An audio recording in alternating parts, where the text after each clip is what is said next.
This place means the world to me. I've grown up here all my life and can't describe what it means to me to still be living here caring for our country.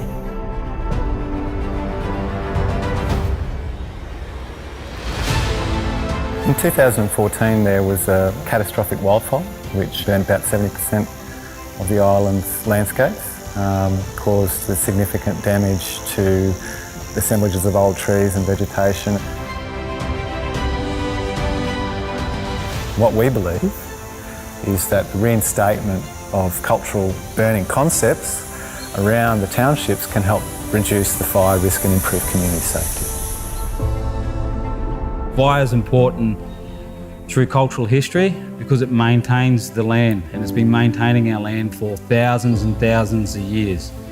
A lot of these trees on this island wouldn't be that old if it wasn't for the people that maintain the area underneath them. The elders see the reintroduction of appropriate fire management on the island as a way of delivering better protection for our communities, helping to protect country, protect culture, and foster the participation of the next generation of elders in protecting and managing country. Come back. Yeah, and these damaged trees are going to be the whole day, won't go any worse. My main passion is probably looking after country. Like when I first started, it was more strip lighting from bottom of hills and they were scorching it, and a lot of unhealthy bush come and couldn't walk through it, and now good people come in and teach us about healthy bush and what it means to light the right way, like burn from the top of the hills down. I'd like to see some nice cool burns through, get all of our unhealthy bush back to as best we could. If we don't maintain frequent low intensity burning, the structure of the vegetation and the arrangement of fuel changes, and these cypress trees are very susceptible to high levels of radiant heat and ladder fuels that might carry a fire up into the crowns that might scorch them. This has been really exciting, and we're hopeful that it's going to have far-reaching outcomes. Improving the health economy of people, the health of country and the health of our culture. It's going to have benefits for the island's ecology, its cultural landscapes, and improve community safety here on Minjerribah.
So I'm Sue Campbell. I'm the Disaster Management Resilience Officer for the Cairns Regional Council. When I first came to Cairns in 2011, it was not long after Cyclone Yassi, and I was made aware that for deaf people that was a difficult time. So all our warnings rely on sound, and deaf people obviously couldn't hear the things that were being broadcast and transmitted to them. One of my first jobs was to try to find out how we could make this better for the deaf community in Cairns. And so I got in touch with deaf services and some of the deaf people that are involved in the group, and really asked them what they needed to change that situation for them so that they can be as well informed and as safe as everybody else in our community is.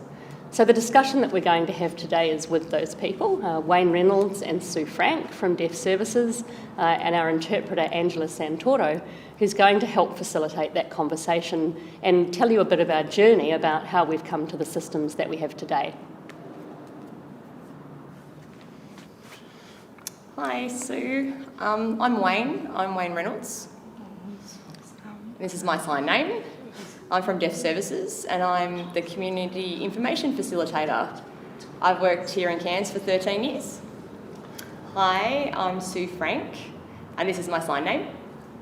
and I'm from Deaf Services as well, and I'm a service access facilitator. Hi, I'm Angela, that's my sign name. I'm an interpreter and I've been in Cairns for 7 years almost. Thanks, Angela. So we need you to help bridge the gap with our communication services with all the work that we do. So Wayne, I was wanting to talk to you about the situation that we used to have in Cairns with disasters and what happened for deaf people receiving warnings and emergencies, and what we've done to work together to change that with the current practices that we have.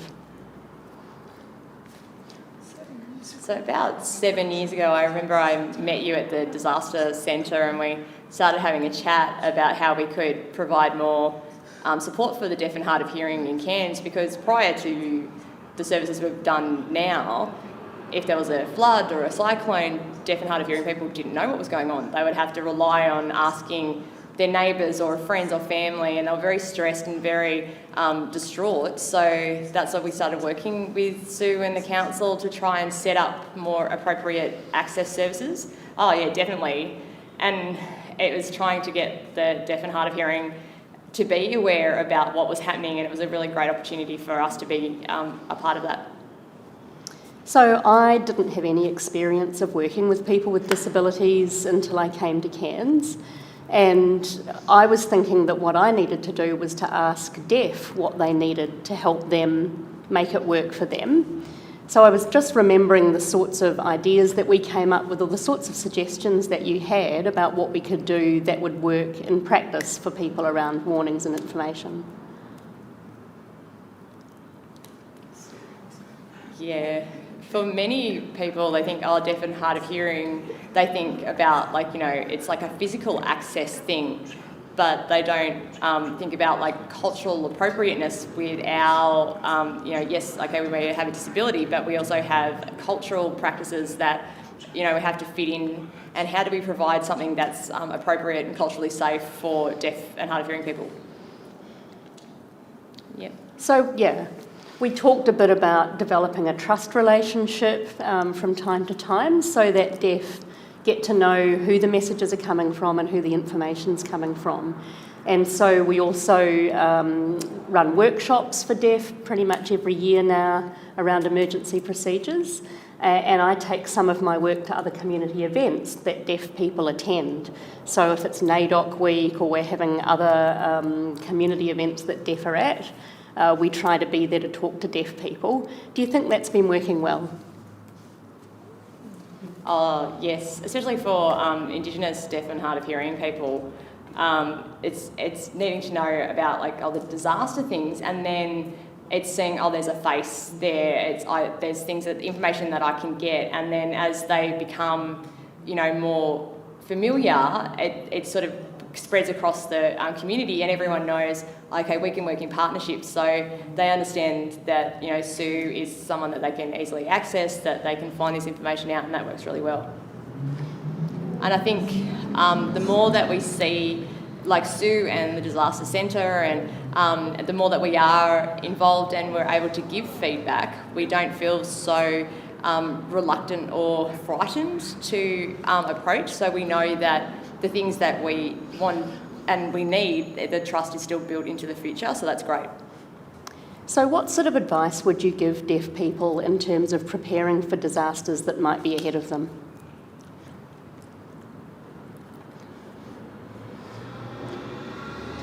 Well, so, you know, previously we didn't have a way of actually communicating across the board. So, you know, we're not experts about disaster and we don't really know what the words are. So working with Sue, you know, knowing that, okay, well, SMS is something that we can use, and so we get permission from community members to get their name onto the emergency list, and so that we're able to broadcast across the whole community and give them a text message, and then we have workshops with you, and we invite all the deaf to come, and it's, for some it's like just an update on what's happening, for some it's brand new information about disasters.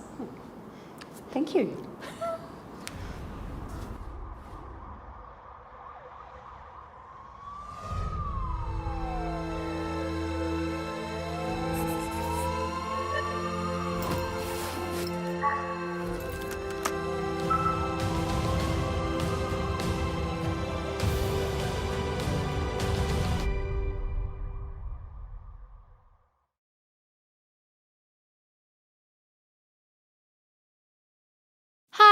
Marie's my name, and I'm a proud Queenslander. This is the most beautiful place in the world, from rainforests and rolling hills to beautiful rivers and sandy beaches. What's not to love about this place? But don't be fooled by the blue and sunny skies. Sometimes the weather can take a turn. For us, it's all just part and parcel of living here. We take the good with the bad. Being a Queenslander means knowing your risks so you can stay safe. Here's what I know about some of the risks in Queensland. It doesn't rain much in the winter months, and as things dry out, some areas are at risk of drought and bushfires. Then as we approach the summer, the weather starts to change. This is the time of year when we experience heat waves and need to find ways to stay cool, especially for our vulnerable friends and family. And then there are the storms and floods that make news around the country. The storms can cause a lot of damage if we aren't prepared, and the floods can be really dangerous if people aren't expecting them or don't follow the warnings. And last but not least is cyclone season. For those of us living in coastal areas north of Bundaberg, this is the time of year we get ready for cyclonic winds and storm surges. These can cause enormous damage, and so homes need to be built and maintained to be super strong. Do you know much about the disaster risks where you live? Would you know what to do if a disaster happened in your area? Take it from me, the first step to getting ready is knowing your risk. Harry? Anyway, your local council is planning for risks in your area to keep the community safe. To find out which risks apply to your neighbourhood, visit your council website or give them a call. As my grandma says, you kids better not be snacking before dinner. Well, that and it's better to be safe than sorry. Visit getready.qld.gov.au to understand your disaster risk.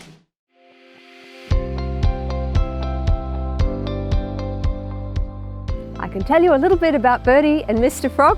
They are a little pink bird and a little green frog, and their job is to help little people to understand natural disasters. In my experience, the children react really well to Birdie's Tree. The Birdie's Tree resources, if I had a magic wand and some fairy dust, I would love to see them out around all probably daycares and early learning centres and early years of school. So it's supporting the child by enabling them to sort of verbalise their responses. So the puppets that have recently been developed, I think they've probably been out for maybe 12 or 18 months now. I find them really important because children can pick them up and not only tell the story that goes with the book, but tell their own story and make up their own words and how they would do things with Birdie and Froggy and how they would recover from things. Now, they're very resilient animals because they've been through a flood, a fire, a cyclone, a pandemic, a whole lot of disasters, and they always get through with help from each other and from other helpers. And that's our message to little ones. You're like Birdie, you're like Mr. Frog, you can get through anything with help. And for me, I really would just like to see basically every family in Australia, for a start, knowing that those resources are there. I can see the international reach of Birdie continuing to spread.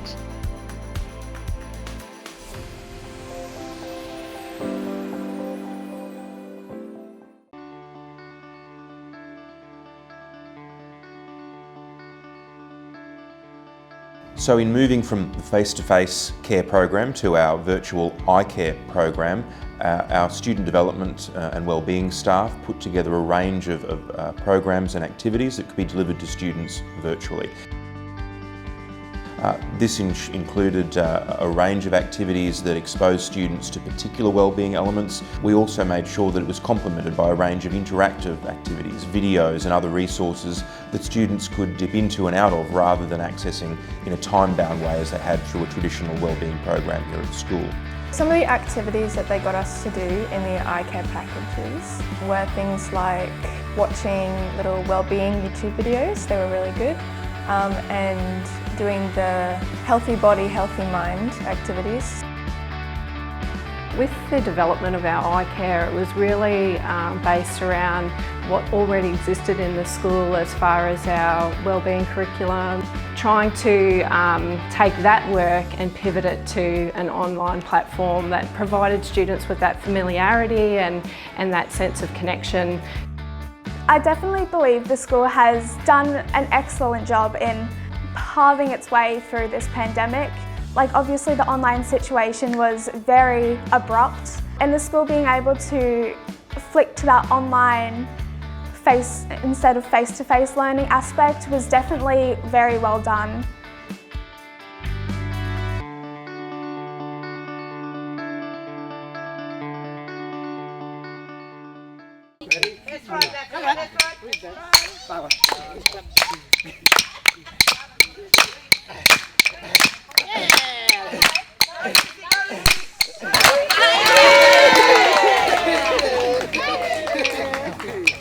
Sitting down in the cupboard, the rain was just pouring, pouring, pouring.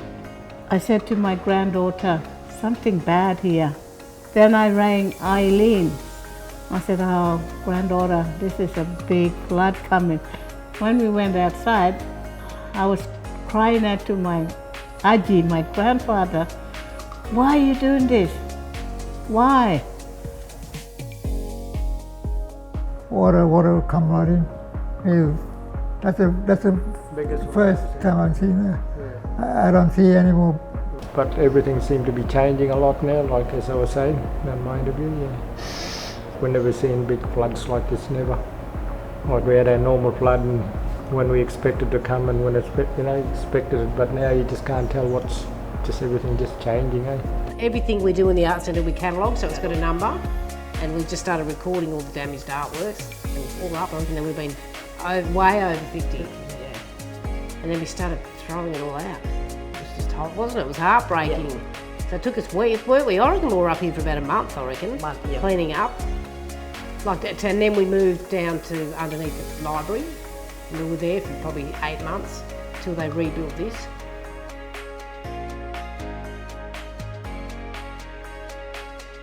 I've learned a lot for the 8 years I've been here, and it's their learning and their teaching, I guess, expands my knowledge around how we can be resilient, how we can survive with the limited resources that we have in this community.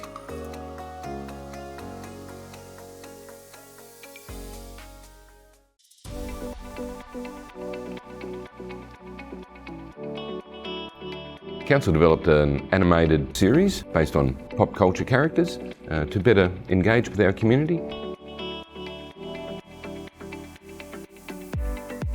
With Council's culture of continuous improvement, we reviewed the previous series, the impact that it had and the design. Those videos were a bit long and not as engaging, so our emergency management people and internal and external marketing professionals came together and developed this new series to achieve a better outcome. So the impacts we found were that more people were watching the videos, watching them through to the end, and we had a high click-through rate where people were then going to Council's emergency management website. We also further engaged via other channels, cinema advertising, or the skins that they saw on our garbage trucks or billboards. If I could offer some advice, I would say take a risk, don't be afraid of failure. In order for things to change, we need to do things differently. Research your audience, engage with your audience and your stakeholders to provide the outcome that you desire. It is, however, our community's resilience and ability to take on this messaging that makes us truly proud.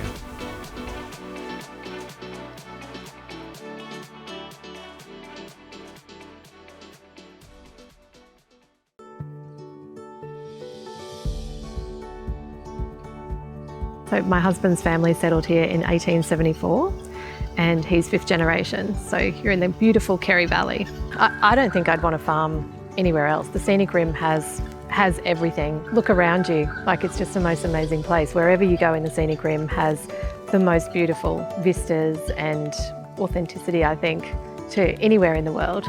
We've had floods, droughts, bushfires, everything in between, which has made it really difficult to farm. I think because we're in the scenic rim, there are so many opportunities for us to change rather than to just give up and say that's the end. Part of what makes this a joyful region is also what makes it such a challenging region. And you don't survive here unless you become resilient.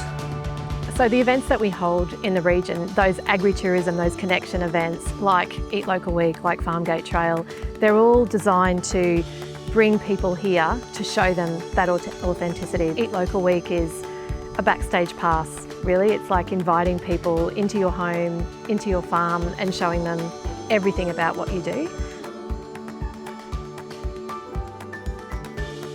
Eat Local Week today has become a series of events and a celebration of the essence of life. No matter where you sit as a foodie or an environmental freak or someone who just likes the joy of being around people, that's what Eat Local gives.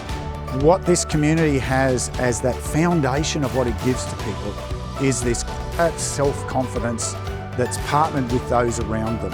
What that means when you translate that into something like an Eat Local is that you're creating this wonderful place that says to people, we want to spend more time.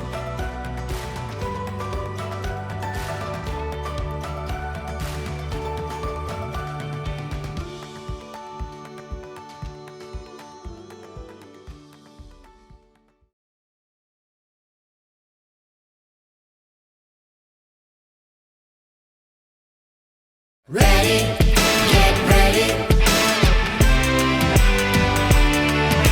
Before bushfire season, rake your yard of leaves and grass. Set up all the sprinklers and wet everything down.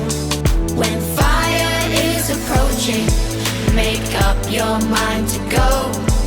Put your pets and family in the car. Don't wait till you feel the heat. Oh no, oh no, oh no, oh no. Ready, get ready. In fire, flood and cyclone season, the rain and stormy season. Have a flood disaster plan. Make your way to higher ground. Be sure that family's safe and sound. Take food and fresh water in your car and on the way. If it's flooded, forget it, survive this day. Don't you wait till it's too late. Oh no, oh no, oh no, oh no. Ready, get ready. In fire, flood and cyclone season. Ready, get ready. There ain't no better reason to get ready. Get ready. If you take this advice, it might just save your life. Ready, get ready. Is your home cyclone ready? All secure, all tied down?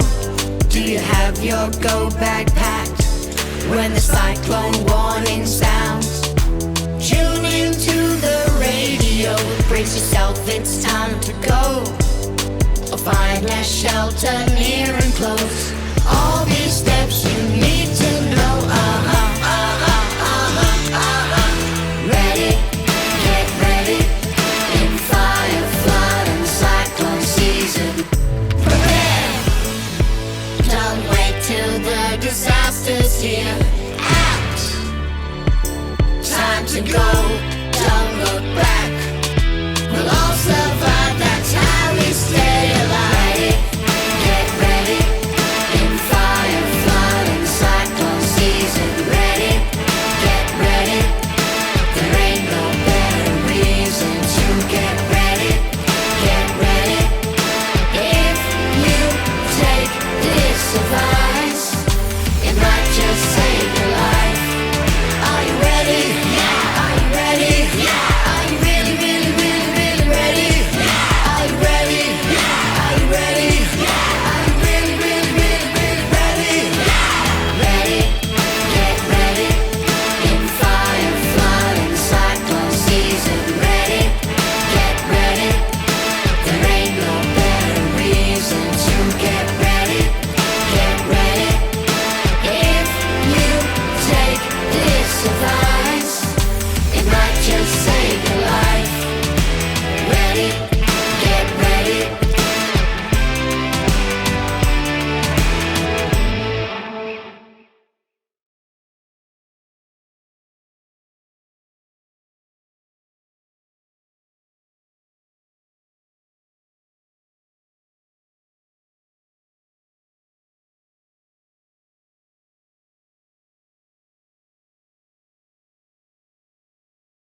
Queensland producers face the greatest climate challenges in the world. Queensland has the highest levels of year-to-year rainfall variability on Earth. Climate in Australia is the most variable thing we deal with. We get longer dry periods, but we get a lot heavier wet periods. There's a global need for the research that can be done to better prepare farmers and the general community for that matter. The Queensland Drought Mitigation Centre, it's a centre involving the University of Southern Queensland, of course, and 2 key Queensland government departments. Droughts just keep coming in Australia. That's the nature of the land we live in. The main challenge would have to be climate, because we live in a fairly harsh sort of a climate. The big challenges are obviously fluctuations in weather and climate, and I think there's ways in which to manage that, and it is about management, it's about being prepared. So how this will work is the climate science and every other part of the science involved will link into those management decisions, because none of this has any value unless it changes a management decision. You can't make it rain, but you can actually put fences up, you can run polypipe, you can manage your grazing, and so that we have some tools to focus on something positive while it is dry, and we can make the most of every raindrop when it falls. The Queensland Drought Mitigation Centre will offer a range of decision support tools to help producers with their planning and how to adapt to the changing climate. Decision support systems for destocking in times of potential drought, which crop variety to sow, or how better to manage my feedlot. We make decisions whether we should unload stock or whether we should buy in more feed earlier, just to see us through those stages. And then also if there's going to be rain events, we make sure we maximise that moisture that's coming, planting fodder crops, so forth. There could be new insurance products, because the big insurance companies are very, very interested in the work we're doing. We insure for hail, so insurance, while it costs a lot, gives us that ability to sleep at night, to talk to our bank. We lost 500 acres last year in about 10 minutes, but the pay out of that is what keeps us going. We're going to reinvigorate what we call the Managing for Climate and Weather workshops, where producers can come along to get ownership and understanding of how all this climate system works, so they can better factor that into their management decisions, hopefully make a bit more money. The name of the game is to be a reliable supplier. That's where your prediction services, etc. come into it, in that it gives us more of a sure way of adapting to the climate that does change every year. You know, we've got to stay in business, we want to be viable, we want to try and make money. Agriculture is still a very, very important part of the Queensland economy. But it flows through, for example, if you have major droughts around a town, then that impacts on how much the farmers can spend in the town, which then affects the well-being and the commercial viability of the small businesses in those towns. We've had dry times here as well, and I think it really does impact us in a headspace way. The way we get on from that is actually focusing on what we can manage. Unfortunately, that variability is increasing a little, so it's possibly getting a little bit tougher for our farmers to survive these sort of swings and roundabouts in our climate patterns. The most information we can get, the more studying and research they put into this definitely would help us. We as businessmen need to be making our own decisions on how we are, and if the government is willing to invest alongside us, that is where we want to be. The science and the research is going to tackle the issues that can help us all better prepare for these major droughts.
Your sanctuary, your best friend, your whole world.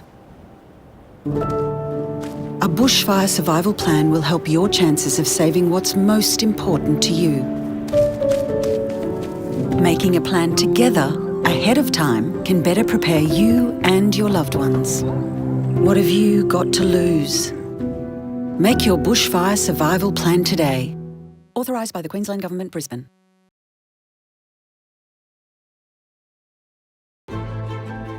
In a disaster, every minute counts. Queensland is the most disaster-prone state in Australia, which costs us around $11 billion per year, as well as immense heartache and untold loss to Queenslanders. Disaster events are becoming more complex, more frequent, and more severe. We need to draw together the disaster management sector to focus our collective efforts and advance our capabilities. This is iGEM. We are dedicated to ensuring Queensland's disaster management arrangements remain world-class. In consultation with industry-leading experts, we are working to enhance our state's capability to respond to and recover from disasters. We work with the whole disaster management sector to give our communities the confidence that Queensland is ready for whatever comes our way, because we know the best way to prepare for the next disaster is to learn from the last one.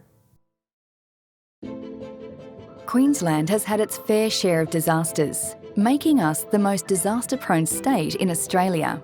We possess many of Australia's natural wonders, but are also met with more natural disasters than any other state. And these natural hazards are predicted to become more frequent, more complex, and more severe in the future. We are also part of the global community. This brings opportunities and risks.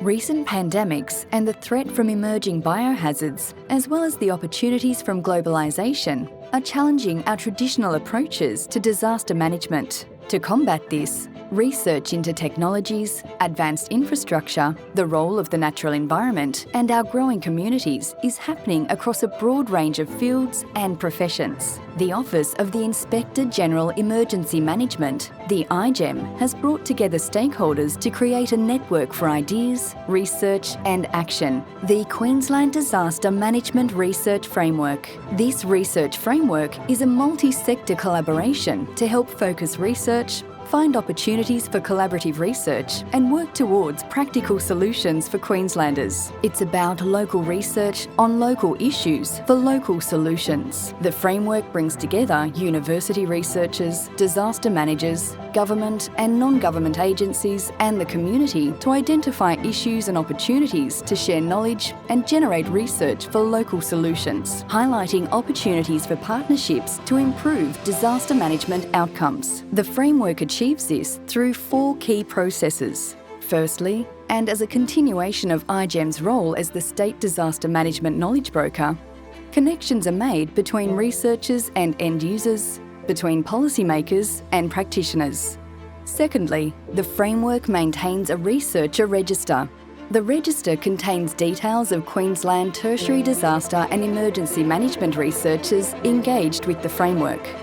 The register is used to build the profile of existing research and expertise in Queensland, to assist in facilitating introductions between researchers and disaster managers to explore potential projects, advice and student supervision. An extensive mapping and gap analysis is also maintained. It uses 34 themes for research classification outlined by the United Nations Office of Disaster Risk Reduction to help categorise research needs, expertise and gaps. Finally, the research framework supports research into practice, marshalling expertise and supporting continuous improvements in the disaster management sector.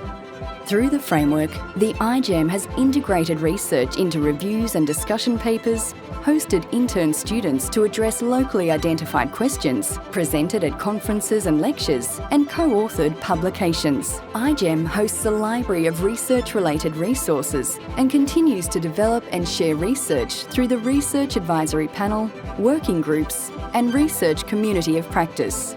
The combination of these key processes means the framework will continue to enable connections and research that ensures Queensland is prepared to meet the challenges of the future.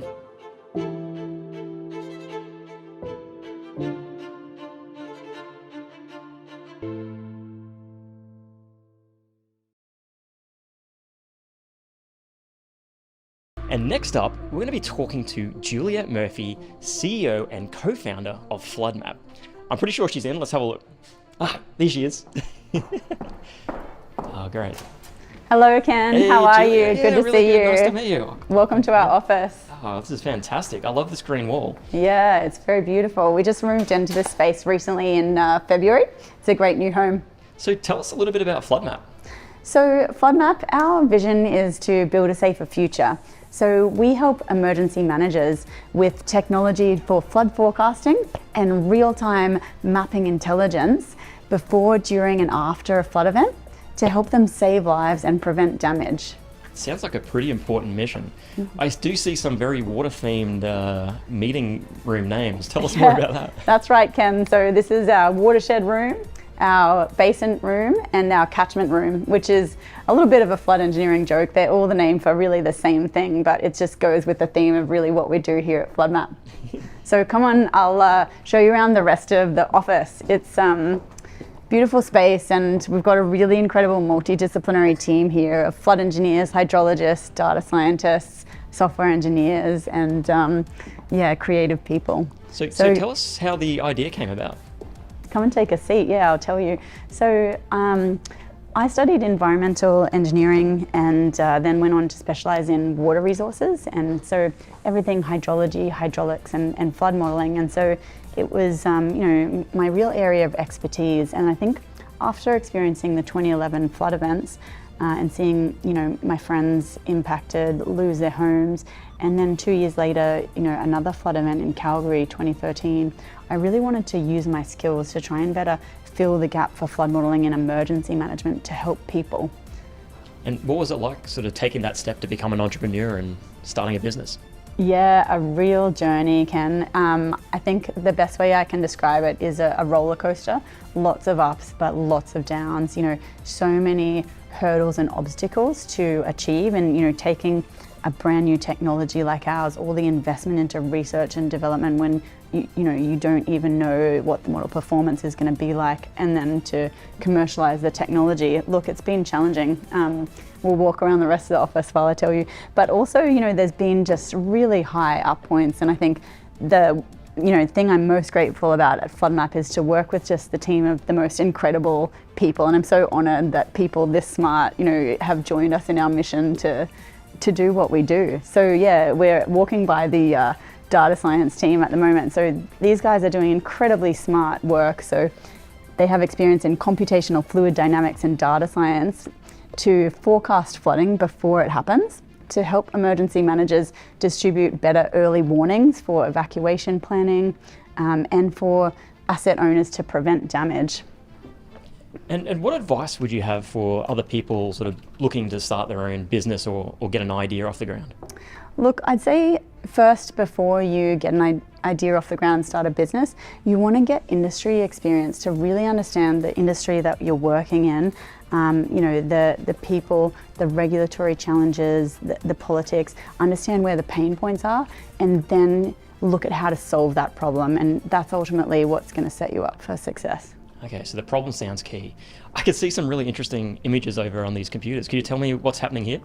Yeah, so this is our incredible flood operations team in action. So these guys have experience in flood engineering and hydraulics, and they are running our hydraulics model and generating FloodMap forecast, nowcast and postcast extents to help emergency managers respond to flood events. So this type of data is used by emergency services for planning swift water rescues, streamlining the recovery, and of course understanding the people, property and infrastructure that are impacted by the flood.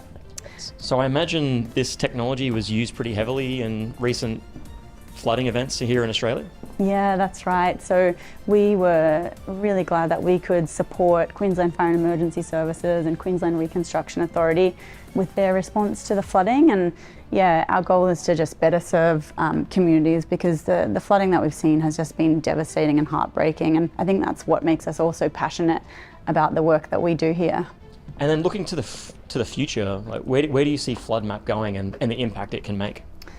Look, I think there's so much impact this kind of technology can make, and ultimately we want to take the technology global to, help save lives and prevent damage all over the world. We're starting with some work in the US there. That's our next big market. And one of the projects we've been working on is this one here, where we've actually integrated FloodMap Nowcast real-time mapping to overlay it to understand the depth of flooding over roads, to predict flooded roads in real time dynamically, and then fed that in as an API into Waze to give alerts and reroute traffic around flooded roads. So this is ultimately meaning that drivers are avoiding flooding and being safer on the roads. So yeah, this kind of technology has huge potential to save lives and help more people. Oh, this is fantastic. Well, thank you very much, Juliet. It's been an absolute pleasure. Lots of exciting things happening. And Such a pleasure, Ken. Thank you so much for coming to visit.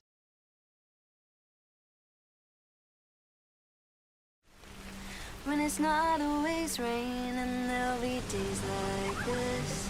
When there's no one complaining, there'll be days like this. Everything falls into place like the flick of a switch. My mama told me there'll be days like this. When you don't need to worry, there'll be days like this. When no one's in a hurry, there will be days like this.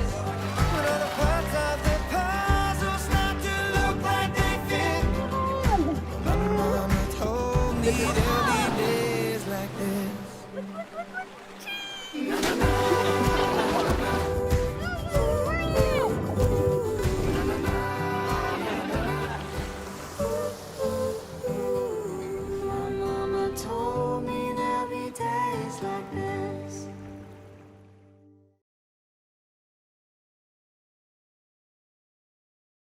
Queensland has never seen this fire like this. It was pretty daunting. You know, one of those things that if you had a choice, you'd never do it again. The fires have just been doing stuff we've never seen before, burning country that people didn't think would burn. It was quite hectic. We understood that there were a lot of fires occurring in the area, so that resourcing was going to be tough. These volunteers came from everywhere to help save these communities. The locals up here have been going non-stop. The communities all work together. We've had 2, 3, 4 people some days all come and deliver us lunch. You know, it gives you goosebumps to think of the people that were thinking about you every day. I've got people that were who not even in the brigade, which have been there for days and won't go home. This is what we do for the community, and that's why we're here. The community has been unbelievable. You know, that some of them had signs out on the front of their yard saying thank you. You know, it was really heartwarming to see. They're just happy to help. Doesn't matter with what, when, where. It's been awesome.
Welcome back to cadets. I hope next week we get the other guys coming back, but we've got some special things. All of the kids that I have in my unit, bar one, actually come from Outer Island group. So all of them are from other islands other than Thursday Island. They're all boarders except for that one that lives here on Thursday Island. So we've got a search and rescue scenario set up. One of the major issues that I have up here, or QFES has up here, is that we don't seem to have the community becoming involved in a voluntary basis. A lot of these cadets here, I'm hoping, will want to join our family, our QFES family, when they actually leave school and become adults themselves. So that's one of the things that we're trying to do. How we're doing that is we're exposing them to what we do as emergency services operators at a young age, and they can grow on it. You guys are going to do a left-hand search. So the left hand on the wall, make sure you use your hand, your feet and everything to try and find the two dummies, all right? Put your hand on the shoulder and you guys do your left-hand search. The things that we're teaching, the skills that I'm teaching them here and now, they're the same skills that we actually do train and our staff use in a real-time capacity in the event of an incident occurring. Just over the shoulder like that. That's it.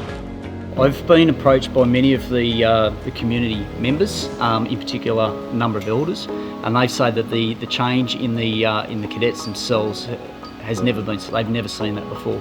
The cadets actually, to see them blossoming and growing into responsible young adults and starting to realise that no matter what they do, they actually do have the ability to do whatever they want down the track.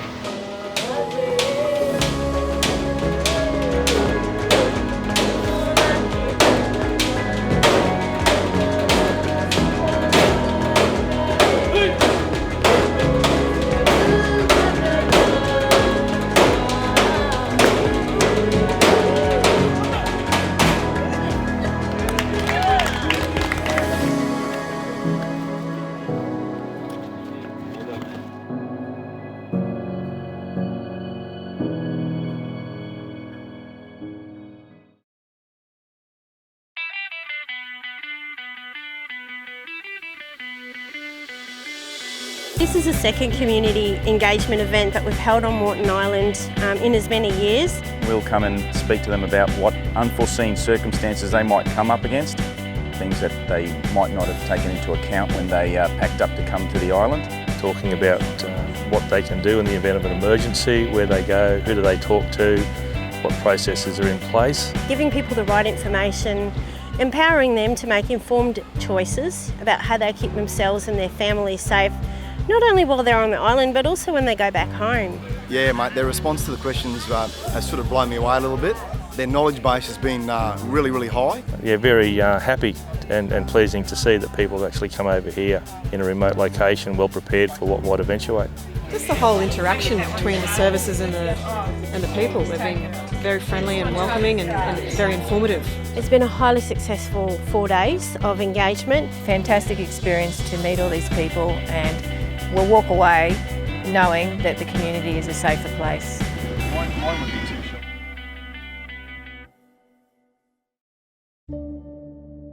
Queensland. We're famous for our summers, but also our cyclones. The Cyclone Watch has just been issued. Check your emergency plan and kit. Make sure you've tuned into alerts and evacuation advice. Charge your electronic devices, turn off your utilities, protect your windows, and find a secure place within your home to shelter. Every cyclone is different, but all are dangerous. Category 1, Category 2, Category 3, Category 4, Category 5, bringing widespread destruction. But wind isn't the only impact that cyclones bring. They can also cause storm surge or flash flooding. The water is now 2 meters, which is now above my head. The water is now 3 meters high, and there can be dangers hidden beneath the surface of the water. Even as the water begins to recede, it can still take days for the power to turn back on and for shops to reopen. Always know your weather, know your risk, make a plan and pack a kit. Flooding is a natural part of life in Queensland, but it's amongst Australia's most deadly natural disasters. This is minor flooding.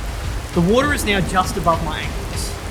Even at this stage, you may be required to evacuate, so you need to be ready. Driving is not safe in these conditions. Major flooding is extremely dangerous and can cause wide-scale devastation. Repair can take days, sometimes even longer. Rainfall like this can lead to flash flooding, the most dangerous type of flooding. Flash flooding happens quickly. Know your weather, know your risk. Make a plan and pack a kit. Stay informed. Register for alerts with www.bom.gov.au.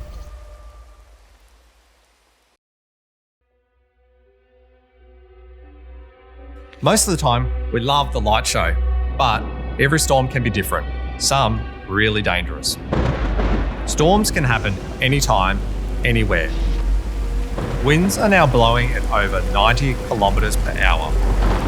The rain is so heavy, you can't see more than a few metres in front of you, and it can be days before you can safely drive again. Anything you haven't tied down in your yard is now an airborne missile. It is not unusual for storms to impact the power grid.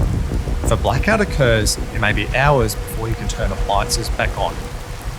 Even small hail can puncture through a roof, or if it gathers in piles, it can cause your gutters or roofs to collapse. Know your weather, know your risk. Make a plan, pack a kit. Stay informed. Register for alerts with www.bom.gov.au.